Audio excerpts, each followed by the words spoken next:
ছোট জান্নাত যেটা, এটা এই পৃথিবীর কয়টা পৃথিবীর সমান? 10টা পৃথিবীর সমান।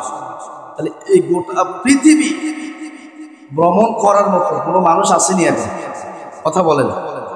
তাহলে এই 10টা পৃথিবীর সমান ছোট জান্নাতটা আল্লাহ পাক একজন জান্নাতীকে দিবেন। তাহলে এই জান্নাতটা হবে গোটা পৃথিবীর 10টা পৃথিবীর সমান। কি ঠিক আছে কিনা? তাহলে এই এত বড় একটা জান্নাত আমাদের রব আমাদেরকে দিবেন, তো উনি কি এমনিতেই দিয়ে দিবেন আমাদেরকে পরীক্ষা নিরীক্ষা না করে? এই জন্য আল্লাহ বলেন, আহাসিবান নাসু আইয়ুতরাকু আইয়াকুলু আমান্না ওহুম লা ইফতানুন। আল্লাহ পাক কি বলেছেন খেয়াল করে, সূরাতুল আনকাবুতের 2য় আয়াতের মধ্যে আল্লাহ পাক বলেন যে আহাসিবান নাসু আইয়ুতরাকু আইয়াকুলু আমান্না ওহুম লা ইফতানুন। মানুষ কি এটা মনে করে যে সে শুধু আমার উপরে ঈমান এনেছে এই কথা বললেই সে মাপ পেয়ে যাবে? ওহুম লা ইফতানুন, আমি কি তাদেরকে পরীক্ষা করব না? কে বলতেছেন যে পরীক্ষার কথাটা আসতেছি আমার? আল্লাহ বলতেছে আমি কি তাদেরকে পরীক্ষা করব না? তারা শুধু এতটুকু বলবে আমি ঈমান এনেছি, এটা বললে কি তাদেরকে ছাড় দেওয়া হবে? কথা বলেন, ছাড় দেওয়া হবে? এই জন্য আল্লাহ পাক বলেন, ও দুনিয়ার মুমিন বান্দা, তোমরা তো আমি আল্লাহর কাছে ওয়াদা দিয়ে গিয়েছো, ইন্নাল্লাহা আশতারা মিনাল মুমিনিনা আনফুসাহুম ওয়া আমওয়ালাহুম বিআন্না লাহুমুল জান্নাহ। আল্লাহ পাক বলেন, বান্দা নিশ্চয় আমি তোমাদের কাছ মুমিনদের নিকট থেকে জান্নাতের বিনিময়ে তাদের জান আর মাল ক্রয় করে নিয়েছি। ইকাতিলুনা ফি সাবিলিল্লাহি ফায়াকতুলুনা ওয়া ইউকতালুন। সেই ব্যবসার মাধ্যমটা হচ্ছে তোমরা আল্লাহর রাহে মরবে এবং আল্লাহর রাহে মারবে, ঠিক কিনা? তাহলে আপনি কাউকে যদি হত্যা করতে হয়, মারতে হয়, তাহলে সেটা আল্লাহর জন্য মারতে হবে, আল্লাহর সন্তুষ্টির জন্য মারতে হবে। আর কাউকে যদি আপনি কি করতে হয়, বাঁচিয়ে দিতে হয়, তাহলে তাকেও আপনি আল্লাহর সন্তুষ্টির জন্য বাঁচিয়ে দিতে হবে, ঠিক আছে কিনা? কি কোন দলীয় কারণে, ক্ষমতার কারণে, পদের কারণে, অর্থের কারণে এই কাজ করা যাবে না। আপনি কাউকে হত্যা করবেন, সেটা আল্লাহর জন্য হতে হবে। আবার আপনি নিজে মরবেন, এটাও কার জন্য হতে হবে? আল্লাহর জন্য। আল্লাহ পাক বলেন, ওয়াদান আলাইহি হাক্কান ফিত তাওরাতি ওয়াল ইনজিলি ওয়াল কুরআন।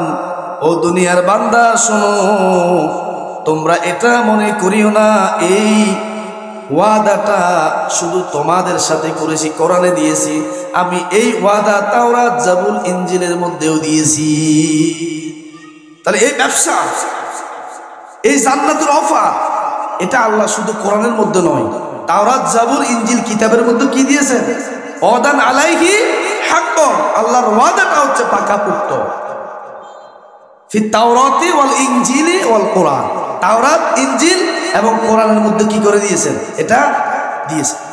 আল্লাহ পাক বলেন, এই জন্য ফাস্তাবশিরু বিবাইকুমুল্লাযী বায়াতুম বি। ও দুনিয়ার বান্দা শোনো, তোমরা এই লাভজনক ব্যবসার সুসংবাদ পেয়ে তোমরা হাসি মুখে থাকো। কার কথা? কারণ আল্লাহর সাথে যে ওয়াদা, আল্লাহ বলেন ওয়াদাল্লাহি হাক্ক, আমি যে ওয়াদা করব, আমার এই ওয়াদাটা কি সত্য, এটা কখনো কি খেলা হবে না, এটা কখনো ডুবলি মিষ্টি হবে না। কারণ এটা দুনিয়ার কোনো ওয়াদা নয়, এটা হলো বান্দা এবং আল্লাহর মাঝে ওয়াদা। কার মাঝে? বান্দা এবং আল্লাহর মাঝে।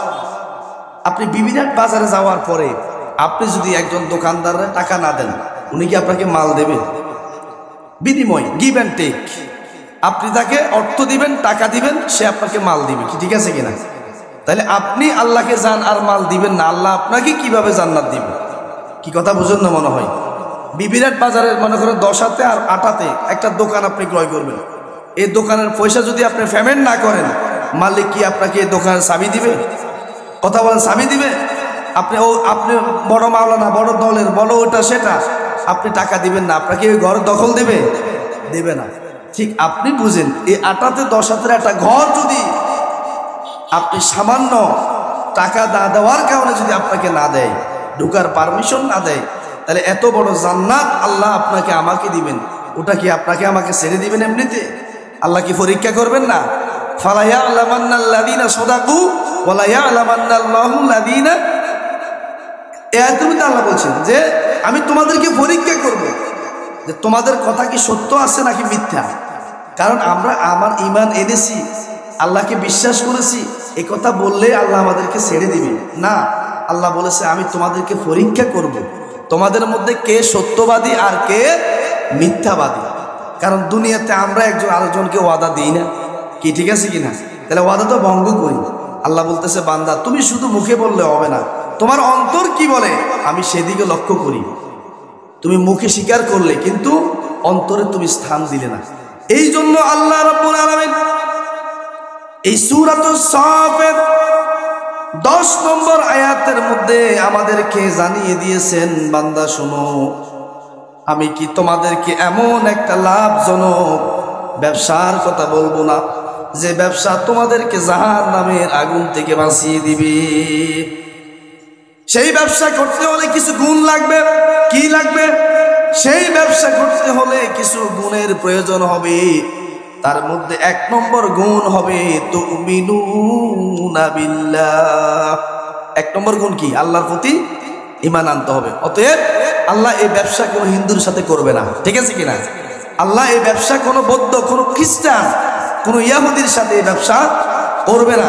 প্রথম শর্ত, আপনি যদি আল্লাহর সাথে এই ব্যবসাটা করতে হয় তাহলে সর্বপ্রথম আপনাকে আল্লাহর উপর কি আনতে হবে? ঈমান আনতে হবে। তুমিনুনা বিল্লাহ। তাহলে বোঝা গেছে এই আয়াতের দ্বারা আল্লাহর প্রতি ঈমান আনে নাই, এর সাথে আল্লাহ পাক ব্যবসা কি করবে না। শুধু একনিষ্ঠতার সহিত আল্লাহর প্রতি যারা ঈমান আনবে, আল্লাহ বলতেছে আমি তাদের সাথে কি করব? ব্যবসা। তুমিনুনা বিল্লাহি ওয়া রাসূলিহি, আর যারা আমি আমার রাসূলের প্রতি ঈমান আনবে। কে বলেন? তুমিনুনা বিল্লাহি ওয়া রাসূলিহি, যারা আমার প্রতি ঈমান আনবে এবং আমার রাসূলগণের প্রতি ঈমান আনবে, এই ব্যবসাটা আমি শুধু তাদের সাথে ওয়াতুজাহিদুনা ফি সাবিলিল্লাহ,